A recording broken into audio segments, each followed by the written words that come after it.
Majong gabi majong buntag, majong udto, majong hapon. Kanyang tanan nga igsuon ko dihan ni Kristo tibuok kalibutan. Agam tima karon mahitungod ini pagsimba. Kay matud pa ang pulong pagsimba git sa Henebreo abad sa ining Kristo serve kun pag-alagad. Ang pagsimba mao nga akto sa atong paghalad o pasidungog sa atong gisimba. Lakin sa may atong simbahon. Sa unang sugo sa napo kasugo sa Exodo kapitulo 20 bersikulo 5 hiningon ang Dios. Ayaw ka mo pagyukbo sa bisan unsang Dios diyon nimo simba nini kay ako ang Ginoo nga inyo kabubuan ako. Silutan ko katong magsalikway kanako. Sa ato pa ang Ginoo ray atong simbahon. Kanawa gatoy lain pasidunggan nato halaran.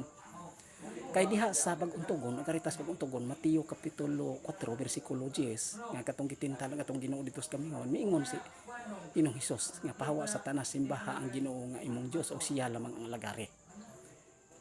Mateo 4:10 og Lucas 4:8. Mabasa nato na. Unsa ang Ginoo may nagpili og dapit, asa man nato siya simbaha. Matod pa diha nga ni sa Deuteronomio 16:8 nga sa ikapitong adlaw sa ulugan ninyo panimba kamo. Tudling 16 sa mao gyapong uluhan Deuteronomio 16:15 nga nagpili siyang dapit diin adto siya simbaha. Adto siya ampuan. Unsa asa maning dapita? Hinumduman nato nga sa panahon ni Hari Solomon 2 Kronikas kapitulo 7 bersikulo 12 mipakita man ang Ginoo dito sa templo. Usa tudling 16 sa 2 Kronikas gyapon kapitulo 7 bersikulo 16 nga gipili ko kining dapita kining templuha diin anhi ako ninyo simbaha hantod sa kanluran. Sa ato pa ang Ginoo mo inagbuot nga kinahanglan simbahon nato siya diha sa templo. Kay unsa man diha sa 2 Kronikas gyapon kapitulo 29 bersikulo 28 ngadto 29 nga ang tibuok katilingban doon na may panagtigom sa intiro katilingban pagampo pagsimba ngadto sa Ginoo pagpasalamat ug pagdaig.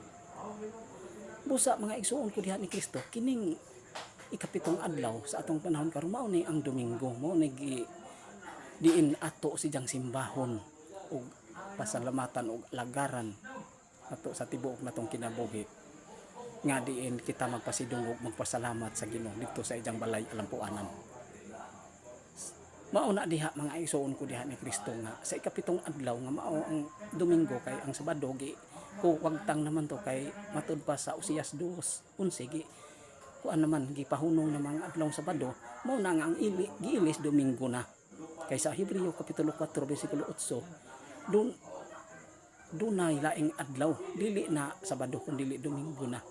Diin ato nato simbaha siya sa adlaw Domingo gisimba ang atong Ginoo sa uman sa iyang pagkabanhaw Mateo 28:9 og sa San Juan 20 tudling 22 ngadto sa 26 og mismo pod sa unang sulat ni San Pablo ngadto sa taga-Korinto uluhan 16 tudling 2 nga sa matag Domingo magtigom sila.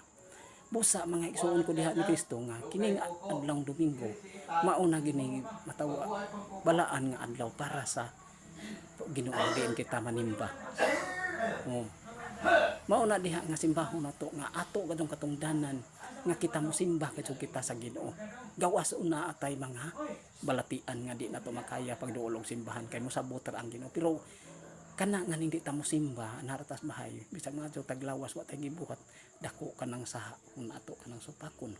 Kay matud pa sa Exodo kapitulo 20 bersikulo 8 nga ipabalaan ang adlaw ipapulay matud pa sa Ginoo.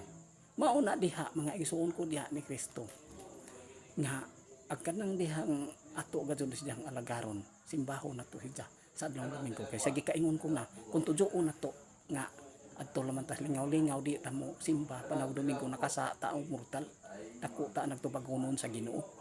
Pero sa gikaingon ko na og di ta makasimba tungod kay natay giatimang masakiton na itong balatian di na makaya na mo sabot ra ang Ginoo.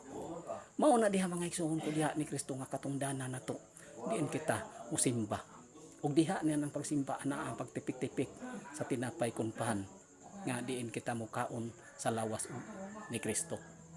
Mao na dihay gi kuan sa simbahan, mga igsuon ko diha ni Kristo. Dili kay ang si kanan na ang sa gikaingon ko na nga mosimba lamang tag kuan kanan na ay niya narag kausara sa Domingo, di na tamo ito simba mo simba lamang taganan, dili ka na maadyo kay kinahanglan kita sa tibuok na tong kinabuhi atong ihalad ning atong kinabuhi nga to sa Ginoo samtang buhi patak kay matud pa sa Roma, sulat ni San Pablo ngatos taga Roma uluhan 12 tuling 1 ngatos 2 singanjo San Pablo nga niingon nga hayoon ko kamo maigsoon tungod sa dakong kaluoy pakita sa Dios nga to hayoon ko kamo pagtugyan sa inyong kagalingon to sa Dios ingon nga buhing halad bala ano makapahimuon kanya.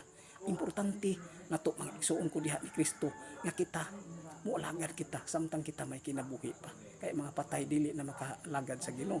Salmo 115 tubing 17 mauna mga igsuon ko diha ni Kristo nga kita sa atong ihatagan kita sa Ginoo kabaskog sa lawas nga atong alagaron kanunay ang Ginoo sa tibuok na tong kinabuhi. Kay sa Hebreo kapitulo 10 bersikulo 25 dili na to undangon ang panagtigom matud pa ni San Pablo. Mauna sa adlong Domingo anaa diha ang pagkuan kanaghiusa sa pagampo sa pagdayo pasalamat ngadto sa Ginoo pag-alam.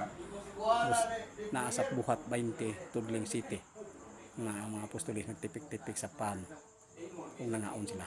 Amen.